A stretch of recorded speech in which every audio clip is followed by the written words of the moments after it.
Dr. Reed our Health and Human Services Secretary of Town today, Mr. Levitt. Secretary Levitt's here, and I've been in meetings with him all morning, and I'll be in meetings with him later this afternoon. In fact, one of our meetings is with, I believe some we're going to be later on, is Commerce Minister Kamal. So health and safety issues are very much on my mind, but I wanted to let you know, first of all, welcome to India, or back to India for a lot of you. And I want to thank Kevin and Paul, too, for inviting me again to speak to your group that I did last year. It's great to see Los Angeles and California here. In fact, I have a request of you that when you go back, you make sure that you get your governor out here next time. You know, we thought we were getting him last year, and we hope to get him back this year because we think it's a very, very important visit. I have to tell you, we have had a lot of state governors through in 2007, and we expect a lot of state governors through in 2008 bringing large trade missions. And the reason for that is, and it's something I'll talk to you about now, is that, you know, India is definitely on the U.S. economic map in terms of globally.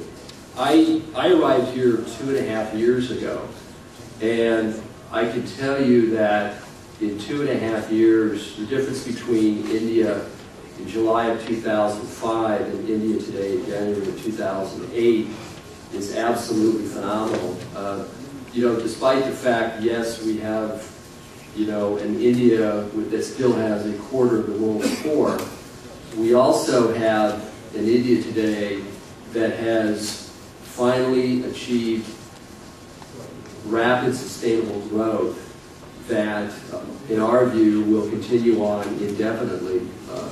And I don't think there's any question about it. You know, in the old days, the question was, people wondered, it depended on which government was in power in terms of continuing to pursue economic liberalization, which has fueled this economic growth. But that question has been long answered. It really doesn't matter anymore whether it's the BJP or whether it's the Congress in power.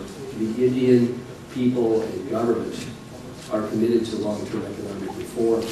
And I have to commend more than anyone else the business community, the U.S. business community, you folks, for what has happened in our relationship. Because to be quite frank, the business-to-business and the people-to-people relationship, more than any other relationship, has fueled the incredibly strong linkages between the U.S. and India that have been established in the last 10 years.